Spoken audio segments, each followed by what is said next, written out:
LGBT menjadi normalisasi pada masa kini dan perkara ini amat membimbangkan pelbagai pihak. Sejak kebelakangan ini, kelompok homoseksual merangkumi lesbian, gay, bisexual dan transgender ataupun nama singkatannya LGBT semakin mendapat sokongan masyarakat, lebih-lebih lagi di negara barat. Kelompok LGBT mula mengiktiraf dan menerima golongan ini secara terbuka di sana. Bagaimanapun, agak menyedihkan trend itu turut tempias di negara majoriti Islam seperti Indonesia dan Turki.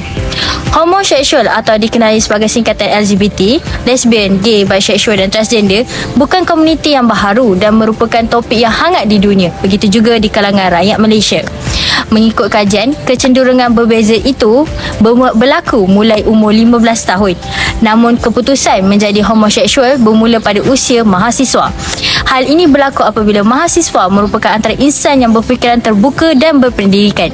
Oleh itu, masyarakat mempertahankan sifat kesamarataan antara individu termasuk golongan LGBT. Namun, keadaan ini menimbulkan pelbagai masalah sosial termasuk masalah kesihatan kelompok LGBT. Hal ini berlaku apabila mereka terdedah kepada pelbagai penyakit kelamin seperti HIV. Maka, komuniti ini menuntut hak kesamarataan dengan meminta kerajaan memberi ubat PrEP terhadap golongan mereka. Ubat PrEP merupakan sejenis ubat yang diberi kepada individu berisiko tinggi dijangkiti HIV. Malaysia merupakan negara Islam. Namun, adakah masyarakat Malaysia menyokong LGBT? Adakah masyarakat mengetahui dengan lebih lanjut mengenai apa itu LGBT? Oleh itu, adakah pemberian ubat PrEP kepada golongan tersebut dibolehkan di Malaysia?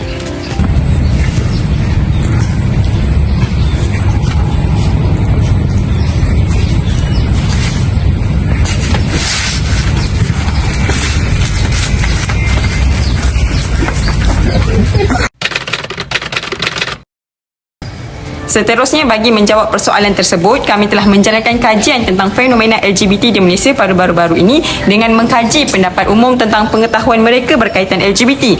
Kami juga turut menganalisis pandangan umum penerimaan masyarakat terhadap LGBT dan mengkaji pandangan umum terhadap pemberian ubat PrEP atau turut dikenali sebagai pre-exposure prophylaxis terhadap golongan LGBT. Jadi, bagi mencapai objektif dalam kajian ini, kaedah kuantitatif dipilih dengan menggunakan borang soal selidik untuk mendapatkan maklumat. Kami menggunakan Google Form sebagai instrumen kajian untuk mendapatkan maklumat berkaitan LGBT. Dan untuk menggali lagi perspektif tentang LGBT, kami menjalankan kajian ini di kalangan mahasiswa dan mahasiswi dari UNIZA dan UMT yang berbilang kaum seperti Melayu, Cina dan India. Malah pelajar-pelajar tersebut juga tergolong dari golongan yang berumur 18 sehingga 30 tahun.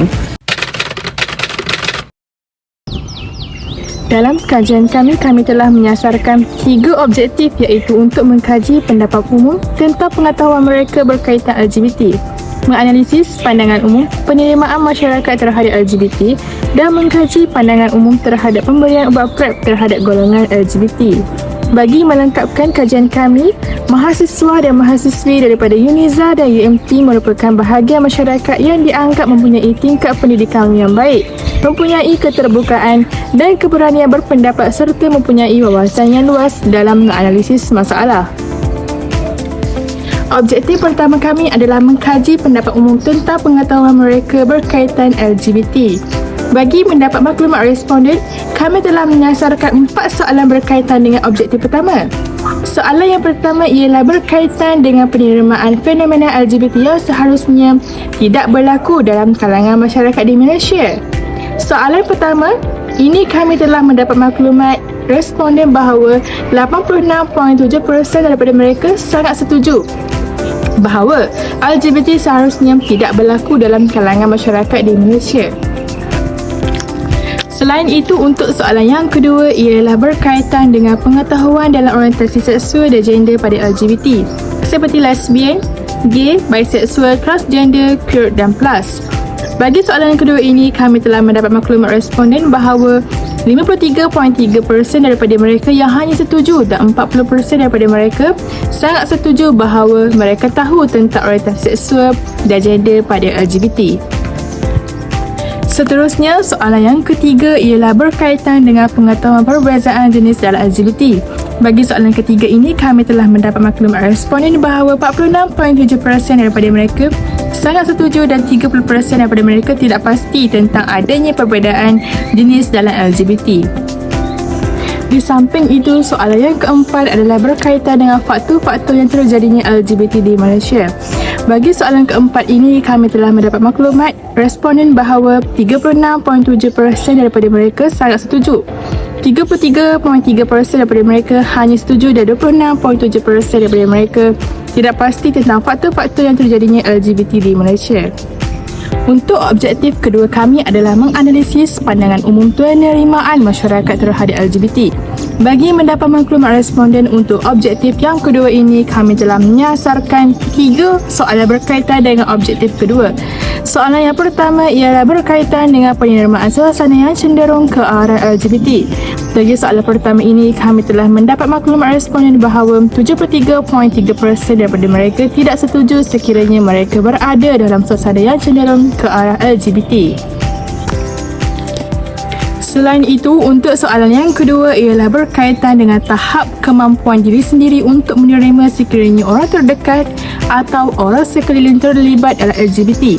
Bagi soalan kedua ini, kami telah mendapat maklumat responden 80% daripada mereka tidak setuju bahawa mereka tidak mampu untuk menerima sekiranya orang terdekat atau sekeliling mereka terlibat dalam LGBT.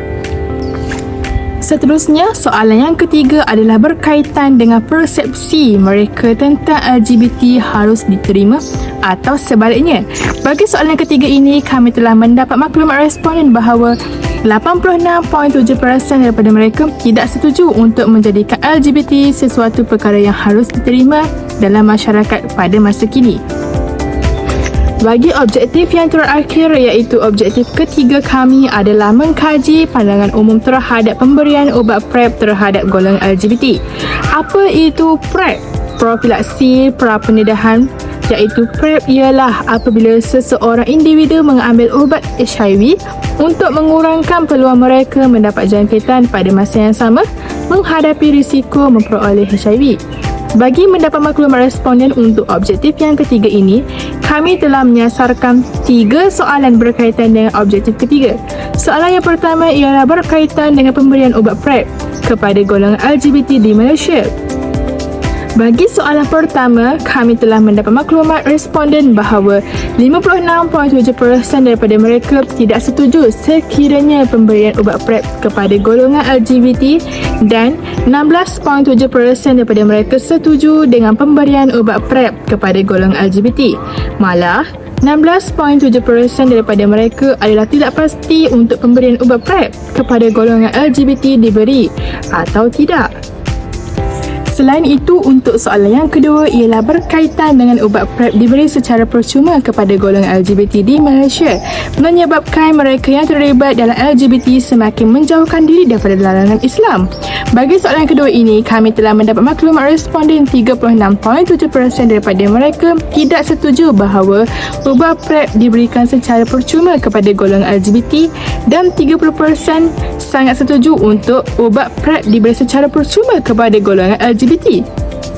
Akhir sekali, untuk soalan yang ketiga adalah berkaitan dengan pandangan umum untuk penyekatan pemberian ubat PrEP kepada golongan LGBT di Malaysia. Bagi soalan ketiga ini, kami telah mendapat maklumat responden bahawa 53.3% daripada mereka sangat setuju untuk menyekat pemberian ubat PrEP kepada golongan LGBT di Malaysia. 20% daripada mereka tidak pasti untuk menyekat atau tidak terhadap pemberian ubat PrEP kepada golongan LGBT di Malaysia, dan 10% daripada mereka tidak setuju untuk melakukan sekatan pemberian ubat PrEP kepada golongan LGBT di Malaysia. Berdasarkan peratusan responden daripada dapatan kajian kami yang telah diperolehi, telah membuktikan bahawa ketiga-tiga objektif kami tercapai dengan dapat mengkaji pendapat umum tentang pengetahuan mereka berkaitan LGBT, dapat menganalisis pandangan umum penerimaan masyarakat terhadap LGBT dan dapat mengkaji pandangan umum terhadap pemberian ubat PrEP terhadap golongan LGBT. Carta PAI menunjukkan 81.7% responden bersetuju bahawa pengetahuan LGBT seseorang individu dalam sebuah masyarakat perlu dititikberatkan bagi mengelakkan diri terjebak dalam organisasi LGBT ini. Carta PIB menunjukkan 91.1% responden tidak bersetuju tentang penerimaan masyarakat terhadap LGBT di mana mereka berasa tidak selesa sekiranya orang sekeliling terlibat dengan kegiatan LGBT ini kerana ia boleh mempengaruhi remaja-remaja yang mudah terpengaruh yang mengakibatkan pertambahan golongan LGBT di Malaysia. Akhir sekali, carta PIC menunjukkan 52.2% tidak bersetuju terhadap pemberian ubat PrEP kepada golongan LGBT kerana ia akan lebih menggalakkan mereka untuk melakukan kegiatan LGBT ini tanpa rasa takut akan akibat di pengakhirannya seperti mendapat penyakit HIV. Malahan, masyarakat memilih untuk menyekat pemberian ubat PrEP ini supaya tidak lebih berleluasa. Bagi mengurangkan kadar bilangan LGBT semakin bertambah dari semasa ke semasa, pihak kerajaan dan organisasi agama haruslah merangka strategi bagi memulihkan golongan LGBT. Sebagai contoh, menubuhkan sebuah badan organisasi yang bertanggungjawab membawa golongan ini ke pangkal jalan. Selain itu, kerajaan hendaklah menyekat segala kegiatan yang berunsur LGBT. Sebagai contoh, pada masa kini kita dapat lihat bahawa terdapat banyak cerita yang melibatkan unsur-unsur LGBT dari negara jiran. Maka kerajaan haruslah menapis segala cerita dan filem yang dimasukkan ke dalam negara agar golongan ini tidak berleluasa. Jika budaya negatif ini dibiarkan secara berleluasa dalam masyarakat, dibebangi ia menjadi sejenis wabak yang boleh menyumbang ke arah keruntuhan bangsa dan negara. Akhir sekali, solusi yang boleh mengurangkan kadar bilangan LGBT di Malaysia adalah dengan menyediakan sesi kaunseling bagi golongan ini supaya mereka dapat bercerita dan berkongsi pengalaman mereka dan punca mereka terpengaruh dengan aktiviti ini. Hal ini dapat membantu kita mencari punca masalah ini terjadi dan dapat mengurangkan masalah ini daripada tersebar luas. Tambahan pula, stigma masyarakat bahawa golongan ini perlu diperangi haruslah dihentikan dan lebih baik membantu mereka kembali ke fitrah alam. Jika terus diperangi, dikhawatiri mereka semakin menyebarkan gejala yang tidak bermoral ini. Itu sahaja daripada kami mengenai kajian tentang fenomena LGBT di Malaysia. Sekian, terima kasih.